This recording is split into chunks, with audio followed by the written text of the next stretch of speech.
What did you say when Biden called you and said he wasn't running? Well, I immediately thought of him first. No, you didn't. You know, I mean, fracking. Dana Bash had her dead to rights. I was like, you said this. I have the quote. I'm reading it to you.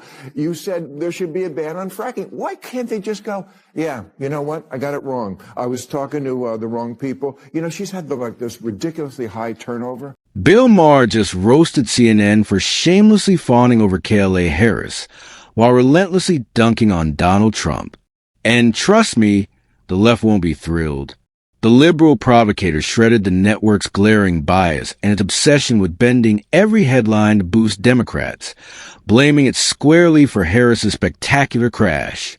Maher's CNN takedown isn't merely sharp. It's the most incendiary critique we've heard from him in ages. Brace yourself because this one will bite. Smash that subscribe button if you haven't already, and let's dive right in.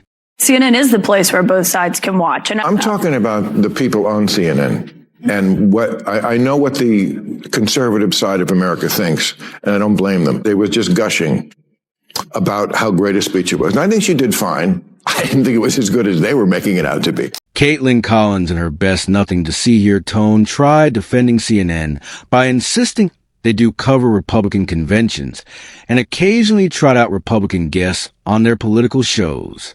Cute defense, but Maher wasn't buying it. Sure, he doesn't deny they bring on conservatives, but he reminds everyone it's never a fair fight. It's always a loaded panel stacked 5-1 with the token Republicans sitting there like cannon fodder. And then came the knockout blow. Ma compared CNN's setup to The View. Ouch! That's right. CNN, the self-proclaimed serious news outlet, running panels that look suspiciously like a daytime talk show circus, where one poor conservative gets outnumbered, mocked, and steamrolled by a liberal mob. Sod. It does look like tokenism. It's kind of like the same as The View. I don't think that you can say that CNN is anything but fair. Everyone who was speaking last night, it's not like they were all Democrats. I mean, Dana Bash, Jake Tapper, Abby Phillip. They come across giving that way. Analysis. They come across that way. In a moment like that, it was like 5-1. It always looks like 5-1. Many of us don't trust CNN, and it's easy to see why. Their idea of balance is pure tokenism, parading so-called Republicans who either can't string together a coherent argument or barely qualify as conservatives at all. These Republican voices aren't there to challenge anyone. They're there as props, punching bags for the liberal panel to feel clever against. That kind of hypocrisy drives Bill Maher up the wall.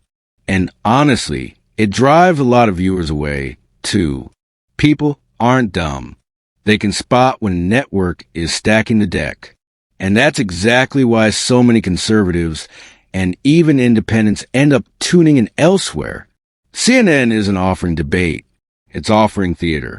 Conservatives do not trust CNN because it is so staunchly anti-Trump. He's not wrong because they'll put on people like Adam Kinzinger or Anna Navarro, George Conway, and call them Republicans or pretend that's being balanced by putting them on by saying, oh, see, these conservatives don't even like Trump. Only Scott Jennings over there can be called a conservative. And Maher is right. It's almost always 5-1 on shows they portray as news programs. Here, Bill Maher wasn't pulling punches. He tore into both Kamala Harris and Tim Walz for the shameless lies they peddled during their softball interviews. Walz, with his perfectly rehearsed political grin, has been caught exaggerating or flat-out lying about his role in certain political and even military events, desperately trying to cast himself as a seasoned warrior statesman. Meanwhile, Kamala Harris has her own parade of tall tales. She boldly claimed she'd been to the border when she hadn't set foot anywhere near it. To make matters worse, her team tried spinning another narrative that she wasn't on Joe Rogan's podcast because Rogan supposedly wouldn't allow her. Ma wasn't buying any of it. He saw through the smoke and mirrors, calling out the blatant dishonesty. In Maher's eyes, this isn't politics as usual. It's deception dressed up as credibility. And the media's softball treatment only makes it worse. Asks you, do you have the time? Your answer is not, I do. If you, do you have the time? Right. Yes, it's 4 o'clock. Well, you have to understand that words don't always mean what they mean. And when Tim Walz said, like, the American people, I talk like they do. No, you don't. No, you don't. You're a huge liar, like all politicians are. I don't care, by the way. I've always said this about politics. They're all going to lie. They're politics. It's what they lie about. I don't give a what you did during the Iraq War. You were in the Guard. So I don't understand why they just can't. You're just insulting my intelligence. That's classic KLA Harris. Dodge the question, shift the blame, and pray no one notices. It's practically her political signature move. Take fracking, for instance. She flat out lied about her past positions, conveniently rewriting history the moment it became politically inconvenient. And then came the infamous word salad moment, a performance worthy of an award for packing the most empty phrases into a single answer. When asked what she could do better than Joe Biden, she didn't offer a bold vision or a clear policy stance. Instead, she unleashed one of the most incoherent rambles ever televised, a jumble of half-thoughts stitched into something that sounded profound but meant absolutely nothing. Ma couldn't resist highlighting it because it perfectly captures Kamala's style. Say a lot, mean very little, and hope the media spins it into brilliance. Unfortunately for her, more people are seeing the emptiness behind the act. What did you say when Biden called you and said he wasn't running? Well, I immediately thought of him first. No, you didn't. You know, I mean, fracking. Dana Bash had her dead to rights. I was like, you said this. I have the quote. I'm reading it to you. You said there should be a ban on fracking. Why can't they just go, yeah, you know what? I got it wrong. I was talking to the wrong people. You know, she's had this ridiculously high turnover. Like 42 of 47 people as vice president are gone. Just blame it on them. You know why these are gone? Gave me the wrong information on fracking. Bill Maher is flat out wrong here, and it's not even close. He openly supports ending the lives of innocent babies. Children punished not for their own actions, but for the recklessness of their parents. That moral contradiction is exactly why Ma will never fully cross over the conservative side. The moment he does, his hypocrisy is on full display. On one hand, he never misses a chance to torch the Catholic Church for its failures in protecting children, and fair enough, they deserve the criticism.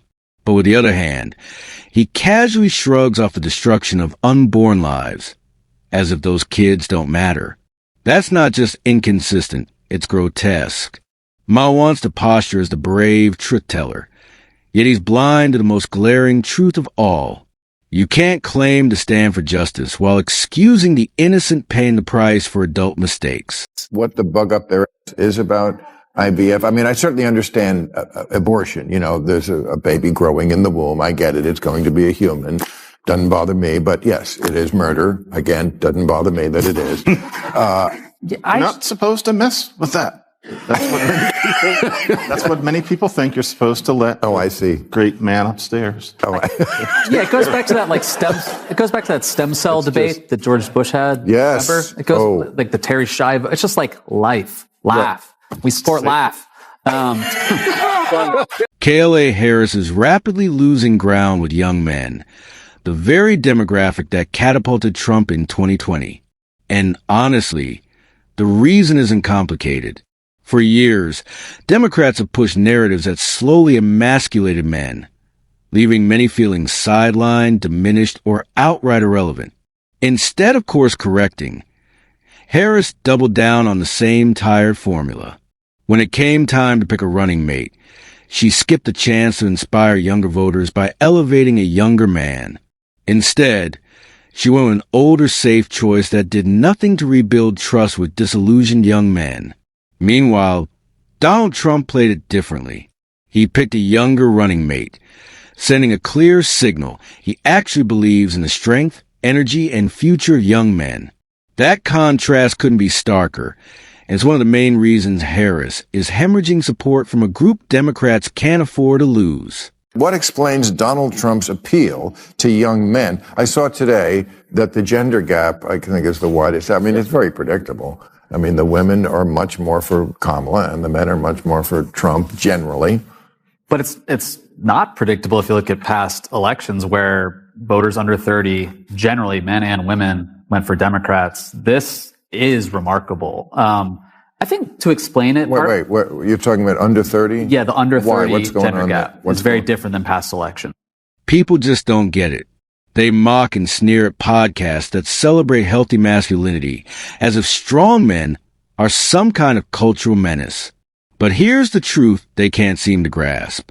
Strong men build strong families, strong communities, and ultimately strong societies. Weak men, on the other hand, foster chaos and dependence. And that's exactly what the left seems to be encouraging. Yet, America has already spoken on this. In 2016 and again in 2020, millions rallied behind Donald Trump, a candidate who unapologetically embodied strength, resilience, and defiance against the feminization of our institutions and policies. That wasn't just politics. It was a cultural revolt. People were tired of being told masculinity is toxic. They wanted leadership rooted in toughness, conviction, and unapologetic confidence. And whether the elites like it or not, that demand for strength isn't disappearing anytime soon. In 2020, young men and young women voted for Joe Biden at roughly the same rate. Over the last 4 years, and now with Kamala Harris, young women are voting for Kamala Harris at that same level, if not more. Kamala Harris has barely moved the needle with young men. They have gone more toward Trump. There's a lot of reasons for that. I think Trump has exploited culture war stuff. He appears on hyper masculine podcasts, and he just seems like a fun bro who's not going to ban your zins, you know? Harris is staring down a political disaster if she doesn't confront the mounting reasons young men are abandoning her. This isn't a minor issue. It's a ticking time bomb for her campaign. Young men, once a crucial Democratic bloc, are now skeptical, frustrated, and drifting away from her message. Why? Because the party has spent years pushing an agenda that emasculates men, mocks masculinity, and tries to feminize everything in sight. If Kamala wants even a fighting chance, the first step is obvious. She needs to purge the woke virus infecting her platform. That means rejecting the narrative that strength, toughness, and traditional masculinity are problems to be solved.